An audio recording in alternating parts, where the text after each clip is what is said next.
করেছে ইরানের কি বলবো আইআরজিসির পক্ষ থেকে শত্রুর বিরুদ্ধে। ট্রাম্প চিন্তা করলেন একটা ভুলে পুরো পৃথিবী ধ্বংস হবে কিনা। ট্রাম্পকে পুরো ওয়াশিংটন, হোয়াইট হাউস, পেন্টাগন একসাথে চেপে ধরল, আক্রমণ বন্ধ করো। ট্রাম্প পড়ে গেলেন চাপে। কি করবেন তিনি? ওদিকে আলটিমেটামের আছে মাত্র আর 2-2.5 ঘন্টা। তিনি একটি পোস্ট করলেন, লিখলেন, লিখে সেটি শাহবাজ শরীফ পাকিস্তানের অবৈধ প্রধানমন্ত্রীকে পাঠালেন। বললেন তুমি তোমার অ্যাকাউন্ট থেকে এটা পোস্ট করো।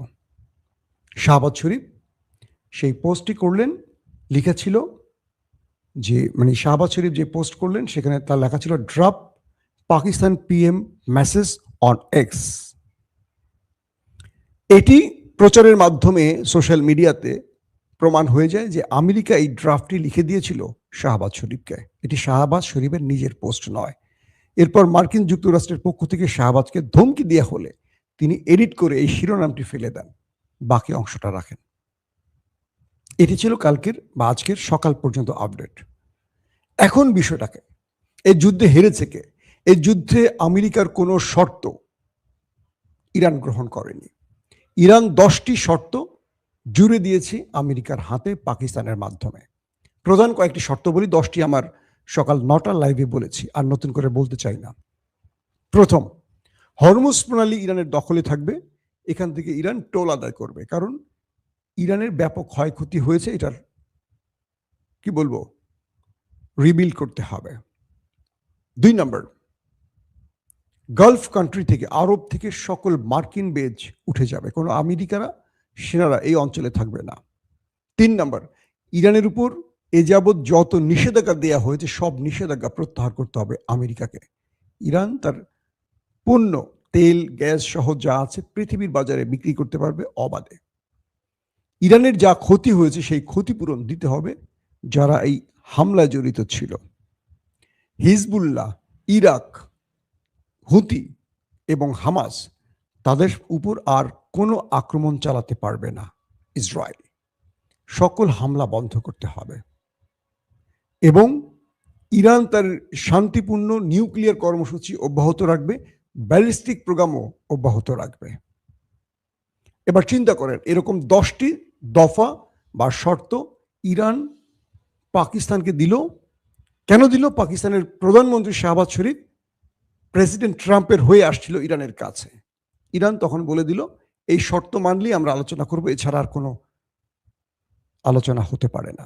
অন্যদিকে জাতিসংঘে চীন, রাশিয়ার ধাপানি খেয়ে আমেরিকা সহ্য হয়ে যায়, কারণ বাহরাইনের সেই খসড়া চুক্তিটা বাতিল হয়ে যায় দুটো ভ্যাটো রাষ্ট্রের পাওয়ারফুল ভ্যাটের কারণে। এই পরিস্থিতিতে ইরান তার গেম বা মার্কিন যুক্তরাষ্ট্র তার পরাজয়ের যেই চূড়ান্ত লক্ষ্য সেটি ফুলফিল হয়। আসেন সহজ বাক্যে কয়েকটা কথা বলি।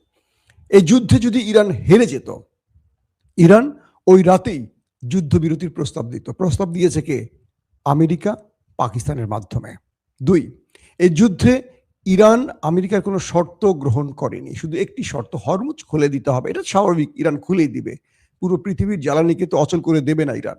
ইরান বলছে ওকে আমি খুলে দিব, তবে এখান থেকে আমি টোল আদায় করব। এটা কিভাবে? হরমুজ প্রণালী 21 কিলোমিটারের যে প্রশস্ত সাগরটি আছে, এটির একটি পাশ হলো ইরানের, অন্য পাশ হলো ওমানের। ইরান এখন থেকে ওমানের মাধ্যমে, ওমানের সাথে যোগ সাদস্যেই এটির কন্ট্রোল নেবে এবং যে জাহাজগুলো যাবে তাদের নিরাপত্তা দেবে। বিনিময় প্রায় $2 মিলিয়ন মার্কিন ডলার গ্রহণ করবে, মানে $20 লক্ষ তারা গ্রহণ করবে জাহাজগুলোর পক্ষ থেকে, এবং এখানে আর কেউ হাত দিতে পারবে না। এটা ইরানের নিজস্ব অধিকার থেকে এটি করা সম্ভব। পাশাপাশি ইরানের মধ্যে আর কখনো হামলা করতে পারবে না ওই দেশ দুটো, এটিকেও সেই শর্তে জুড়ে দেওয়া হয়েছে। তো ইরানের এই পরিস্থিতির আলোকে প্রেসিডেন্ট ট্রাম্প যখন মেনে নিয়েছেন এবং তিনি নিজেকে বিজেতা ঘোষণা করলেন, তখন আমেরিকার গণমাধ্যম বলছে ভিন্ন কথা। আমেরিকা বলছে ইরান তার সকল অধিকার ফিরে পেয়েছে যে যুদ্ধের মাধ্যমে, সেখানে ইরান হারলো কি করে? ইরান তো জিতে গেল, কারণ ইরানের লক্ষ লক্ষ জনগণ রাস্তায় নেমে উৎসব শুরু করে দিল। আল্লাহু আকবার, আল্লাহু আকবার স্লোগানে পুরো ইরানকে প্রকম্পিত করলো। অন্যদিকে আমেরিকা নিস্তব্ধ হয়ে গেল। হোয়াইট হাউস অনেকটা নীরবতার মধ্যে পড়ে গেল। ইসরায়েল এখন তার ভেতরে উদ্ধার অভিযান চালাচ্ছে। ভেতরে এত মিসাইল অ্যাটাক চালিয়ে লন্ডভন্ড করে ফেলেছে, যেটা সেই দেশের জনগণ এর আগে কখনো দেখেনি, কল্পনাও করেনি। 3 নাম্বার, আমেরিকা নিজে এই যুদ্ধ বিরতির জন্য বারবারই প্রস্তাব দিয়েছে, একবারও গ্রহণ করেনি ইরান। সর্বশেষ 10টি চুক্তি মেনে নেয়ার ঘোষণা দেওয়ার পর ইরান মেনে নিয়েছে। এই যুদ্ধে ইরানের পাশে অতন্ত্র প্রহরী হয়ে বন্ধু হয়েছিল চীন, রাশিয়া।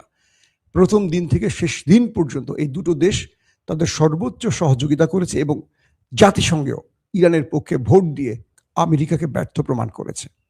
এই যুদ্ধে সবচেয়ে বড় পরাজয় হয়েছে আমেরিকা, ইসরায়েলের শুধু নয়, আরবের। আরবরা পেছন থেকে ইরানকে ছুরি মারতে গিয়ে সবচেয়ে বেশি আহত হয়েছে, রক্তাক্ত হয়েছে। কারণ পুরো আরবের ভেতরে প্রতিরক্ষা ব্যবস্থাকে ধ্বংস করে দিয়েছে। ট্রাম্প নিজে বলতে বাধ্য হয়েছে যে ওদের এত মূল্যবান প্রতিরক্ষা ব্যবস্থা বা যুদ্ধ বিমান দিয়েছে যে ওরা একটাও ঠিক মতো প্রতিরক্ষা করতে পারেনি বলে ওরা আক্রান্ত হয়েছে। অর্থাৎ কাতার, কুয়েত, আরব, সৌদি আরব, জর্দান, মিশর, কি বলে বাহরাইন, আরব আমিরাত, তারা এই যুদ্ধে প্রমাণ করেছে যে তাদের সামরিক বাহিনী একেবারে ইরানের কাছে শিশু। কারণ ইরান যখন ঘোষণা দিয়েছিল যদি ইরানে নিউক্লিয়ার অ্যাটাক করা হয়, ইরান পুরো মধ্যপ্রাচ্যকে মাটির সাথে মিশিয়ে দেবে, তখনই মধ্যপ্রাচ্য বুঝতে পেরেছে ইরান রাতে বড় কিছু ঘটাতে যাচ্ছে এবং ট্রাম্পকে পিছে থেকে টেনে ধরার এটিও একটি কারণ ছিল। অর্থাৎ এই যুদ্ধে পুরোপুরি বিজয় লাভ করেছে ইরান।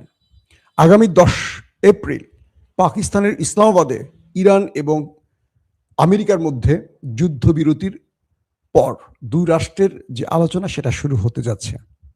আশা করা যায় এর মাধ্যমে এই যুদ্ধটি চূড়ান্তভাবে বন্ধ হবে।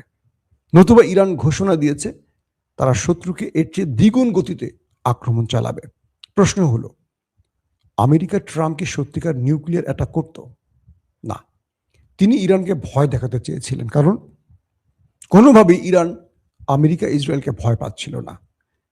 ট্রাম্প একটি মারলে ইরান দুটো মারছিল।